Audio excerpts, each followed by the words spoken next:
मुसवदा मिला जी आपको? अच्छा, आपको मिल गए।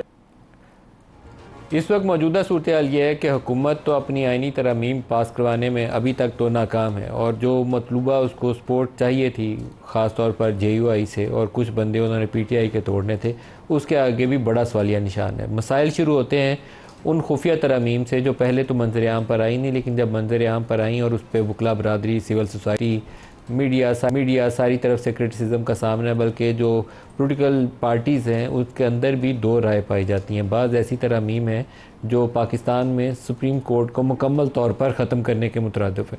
सुप्रीम कोर्ट का वजूद तो ख़त्म नहीं होगा उस तरीके से, लेकिन जो उसकी पावर्स हैं वो सारी सुप्रीम कोर्ट से लेकर जो एक तस्वुर दिया गया है वफाकी आइनी अदालत का, उसके हवाले कर दी जाएंगी। और उसके पहले चीफ़ जस्टिस की तैनाती वो भी वज़ीर आज़म की एडवाइस के ऊपर सदर करेंगे। ये अभी जो मुजव्ज़ा पैकेज हमारे सामने है उसके अंदर ऐसी ही तरमीम है। तो इसके बाद ख़ास तौर पर एक और इशू है फंडामेंटल राइट्स वाले मामलात। 184 के मामलात आ जाएँ या 199 के जो हाई कोर्ट्स के मामलात है वो आ जाएँ, वो इख्तियार भी सुप्रीम कोर्ट और हाई कोर्ट से निकल कर वो वफाकी आइनी अदालत को चले जाएगा। तो एक ऐसी मुतनाज़ा सूरत हाल हमारे सामने नज़र आती है जहाँ वफाकी हुकूमत की जो ऑब्जेक्टिव जो अप्रोच लगती है कि किसी तरीके से अदलिया को कट टू साइज़ किया जाए। जो पावर्स इस वक्त सुप्रीम कोर्ट या हाई कोर्ट एक्सरसाइज कर रही हैं वो पावर्स इनसे लेकर वफाकी आइनी अदालत को दे दी जाए। वफाकी आइनी अदालत के जो इब्तदाई तौर पर जज लगने हैं उनकी उम्र भी 68 साल तक की रिटायरमेंट एज तजवीज़ की गई है, वो हुकूमत के हैंड पिक्ड हों और हुकूमत अपनी मर्ज़ी और मंशा के मुताबिक 2-3 साल चला ले। इसी तरीके से सर्विसेज चीफ्स की तैनाती के हवाले से जो PTI के दौर के अंदर तरमीम की गई थी उसको भी आइनी तहफ़्फ़ुज़ के अंदर शामिल कर लिया गया। आर्टिकल 8, आर्टिकल 9 जो फंडामेंटल राइट से जुड़े हुए हैं उसके अंदर तरमीम तजवीज़ की गई। तो ऐसी सूरत हाल के अंदर रिएक्शन आना एक कुदरती अमल था, और वो रिएक्शन सियासी जमातों की तरफ से आना चाहिए, वकला की तरफ से भी आना चाहिए, और इसके ऊपर बहस होनी चाहिए, डिबेट होनी चाहिए, और उसके बाद किसी नतीजे पर पहुँचना चाहिए। अगर रात की तारीकी में 3 मुख्तलिफ मुसवदे 3 मुख्तलिफ सियासी जमातों से बरामद हों और लॉ मिनिस्टर कह रहे हो कि हाँ मुझे भी मुसवदा मिल गया है, तो आपको इस मुसवदे की हकीकत का पता चल जाएगा और कितनी पॉलिटिकल ओनरशिप इसके पीछे मौजूद है उसका भी पता चल जाएगा। जो आज हमारे साथ पैनलिस्ट हैं उनसे इसी के ऊपर बात करेंगे। हमारे साथ शरीक गुफ्तगू दस्तगीर खान PMLN से, सलमान अकरम राजा साहब पाकिस्तान तहरीक इंसाफ से, सेनेटर कामरान मुर्तज़ा साहब हैं JUI से, और जस्टिस शाहिद जमील साहब हैं फॉर्मर जज हैं लाहौर हाई कोर्ट के। सबको प्रोग्राम में खुश आमदीद कहते हैं। कामरान मुर्तज़ा साहब आपसे स्टार्ट करना चाहूँगा क्योंकि आपको इस मामले में शाबाश देनी चाहिए। मैंने आर्टिकल 8 का बयान सबसे पहले आप ही के एक वीडियो स्टेटमेंट से सुना तो मुझे पता चला कि अच्छा आर्टिकल 8 को भी छेड़ा जा रहा है। फिर 199 का तस्करा आया तो फिर पता चला अच्छा उसको भी छेड़ा जा रहा है। 190 का तस्करा आया तो पता चला कि तमाम जो अदारे हैं in need of supreme court की बजाय अब इन नीड ऑफ वफाकी आइनी अदालत चले जाएंगे। तो आपने ये मुसवदा जो देखा तो उसके अंदर आर्टिकल 8 के अंदर क्या तरमीम तजवीज़ की गई थी? उसमें आप जो आपके पास मुसवदा है ना वो इनिशियल शायद नहीं होगा। जो इनिशियल था उसमें आर्टिकल 8 को आप जो इनिशियल जो इसमें ड्राफ्ट था ना उसमें 58 क्लासेस थे, और फिर जब बहुत एहतजाज किया कि ये क्या हो रहा है, एक तो मिडनाइट में शेयर किया गया और मिडनाइट में तकरीबन मेरा ख्याल है 2 बज चुके होंगे उस वक्त, और सुबह जो है ना ये आगे मज़ीद वाक़या होना था वोटिंग वाला। तो उसको जब आर्टिकल 8 ही देखा मैंने, सबसे पहले जो है ना मेरी नज़र आर्टिकल 8 पे पड़ी थी। वहाँ पे उसमें आप ज़रा देखिएगा आर्टिकल 8 में जो है वो कुछ जो है ना, वैसे तो अदालतें जो है ना फंडामेंटल राइट्स के हवाले से उनके पास इख्तियार है कि लॉज को जो है वो टेस्ट कर सकते हैं उनके पास, मगर कुछ जो है ना वो एक्सेप्शंस भी हैं। उस एक्सेप्शंस को जो है ना वो उसका दायरा जो है वसी कर दिया गया, यानी उस फंडामेंटल राइट को टेस्ट करने का जो इख्तियार है अदालतों का उसको टाइट कर दिया गया। ये प्रपोज़ल था आर्टिकल 8 के हवाले से। ये दूसरे तीसरे मुसवदे में फिर इसको निकाल दिया गया, और हालांकि उसके ऊपर ख़ासा रेजिस्ट किया गया और बहुत से ऐसे दोस्तों की तरफ से भी रेजिस्ट किया गया जिनकी बहुत बड़ी जद्दोजहद जो है ना वो जमहूरियत या इंसानी हकूक़ की तरफ से थी कि नहीं जी हम तो मजबूर हैं, मगर वो बाद में फिर जो है ना वो बवजह जो है ना फिर ये एक मौक़िफ़ बनाया गया कि मुख्तलिफ़ पार्टीज़ के पास मुख्तलिफ़ मुसवदे, हालांकि ऐसा नहीं है। इनिशियल, फिर उसके बाद दूसरा, फिर तीसरा, अब आपके पास कौन सा है ये मुझे नहीं पता, मगर उसमें 2-3 जो है ना वो इस तरह से फिर बाद में किए गए।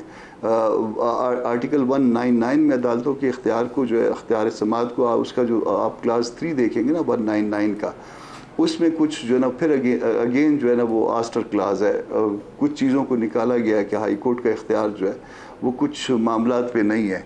उस इख्तियार उस नेट को फिर वसी करने की, उस नेशनल सिक्योरिटी के नाम पे वसी करने की जो है ना अटैम्प्ट हुई। तो और बहुत सारी ऐसे इतराज़ पर्सन स्पेसिफिक जो है ना वो अमेंडमेंट्स थी। मतलब ऐसा था कि जिसको जो है ना वो आप नहीं कर सकते। और सबसे बुरी बात यह है कि रात को मिडनाइट में आपसे शेयर किया जाए वो समाजी या उमरानी मुआहदा जो अवाम से मुतल्लिक है, अंधेरे में शेयर किया जाए और सुबह अवामी नुमाइंदों को कहा जाए कि आपने इसको वोट कर लेना है, बस नहीं बाकी सारा ठीक है। तो ये पब्लिक कामरान साहब, जो पर्सन स्पेसिफिक अमेंडमेंट्स थी वो कौन सी थी? जुडिशरी से मुतल्लिक, मतलब वो लाइक वो जो एक तस्वुर मौजूद है कि वफाकी आईनी अदालत में जो चीफ जस्टिस लगाए जाएंगे वो वज़ीर आज़म की एडवाइस पे सदर लगाएंगे और सीनियर मोस्ट जज को लगाया जाएगा। आमतौर पर हमारा तासुर यह है कि काजी फायद ईसा की तरफ रेफरेंस था। फर्स्ट अमेंडमेंट, फर्स्ट जो अपॉइंटमेंट होगी, फर्स्ट अपॉइंटमेंट जो है ना वो सिर्फ वज़ीर आज़म और सदर साहब को वो इख्तियार दे दिया गया चीफ जज के हवाले से। और दूसरा इख्तियार जो जजों की अपॉइंटमेंट का है वो चीफ जस्टिस और सदर को दे दिया गया। जो पहली जो वो वफाकी आईनी अदालत होनी थी उसकी हैयत जो है वो ये होती। तो ये इसमें आप फिर खुद फैसला कर लें कि JUI ने अच्छा किया, मौलाना ने आमतौर पर हमें जो तासुर मिला मुख्तलिफ हलकों से कि वो काजी फायद ईसा को यहाँ से सुप्रीम कोर्ट से वफाकी आईनी अदालत का चीफ जस्टिस बनाने के लिए हुकूमत ने यह तरीकाकार इख्तियार किया, ऐसे ही है? देखिए, काजी फायद ईसा का नाम तो उसमें नहीं लिखा। उनकी अंडरस्टैंडिंग क्या है उसमें से, क्या उस पटारी से क्या निकालते हैं वो तो उनको उसके जो उसको जो इस तर्ज पे बनाना चाह रहे हैं उनको ज़्यादा बेहतर पता होगा। मेरे पास इसकी एविडेंस नहीं है। मैं उस बात में लीगल साइड का आदमी हूँ तो मैं कानून की बात करता हूँ। तो वो चीज़ें जो मेरी इल्म में है वो उसमें जो है ना वो मैं उसको जो है आपके साथ शेयर करता हूँ। तो जो चीज़ें जो फंडामेंटल राइट्स के अगेंस्ट है, बज़ाहिर पर्सन स्पेसिफिक लग रही थी कि किसी को निकालना है, किसी को डालना है, और किसी जो तरीका कार था वो जो उसके ऊपर जो हमारा एतराज़ था, कंट्रोलमेंट्स को जो इख्तियारात देने का था, बाकी जो है ना वो अदालतों को जो एक मखसूस अदारे से मुतालिक अदालतें बनेंगी उनको जो है ना वो एक कानूनी तहफ़्फ़ुज़ देने का था। उसमें अदालतों का इख्तियार जो है वो कम कर देना, वो उसमें इस तरह से था। तो ये हमारे लिए जस्टिस जमील साहब, आपसे भी आप अगर आप इन मसवदे 3 मुख्तलिफ मसवदे अभी गुजरे, 2 हमारे पास हैं, तीसरा भी मेरी नज़र से नहीं गुजरा, तो आपकी नज़र से भी ये तफसीलात गुजरी होंगी कि हाई कोर्ट के जजेस की ट्रांसफ़र, हाई कोर्ट का दायरा इख्तियार, और इसी तरीके से सुप्रीम कोर्ट से 184 के हवाले से प्रोविजन और हाई कोर्ट से 199 के हवाले से प्रोविजन, और इसी तरीके से एक वफाकी आईनी अदालत जिसको मुकम्मल तौर पर बाख्तियार बना दिया जाए, सुप्रीम कोर्ट को कट टू साइज़ कर दिया जाए। इसके ऊपर आपकी राय क्या है और आपका तज्जिया क्या है? जी, thank you very much Nadeem Malik Sahab. मेरी नज़र से एक मसवदा तो गुजरा है, जब मुझे नहीं पता वो पहला, दूसरा है या तीसरा है, लेकिन उसमें वो जो अभी कामरान मुर्तज़ा साहब ने कहा आर्टिकल 8 गालबन नहीं छेड़ा हुआ था, एक फंडामेंटल राइट एक इंक्रीज़ किया 9A जो मैंने पढ़ा। इसमें सबसे पहले तो मैं बड़ी हैरानगी है इस बात की कि एक ही वीकेंड पे संडे वाले दिन जिस तरीके से इसको आइन को बदलने की कोशिश की गई है, और जो प्रोसीजर रूल्स हैं 2007 के गालबन, उसको टोटली वायलेट किया गया है। उसमें अभी मुझे जब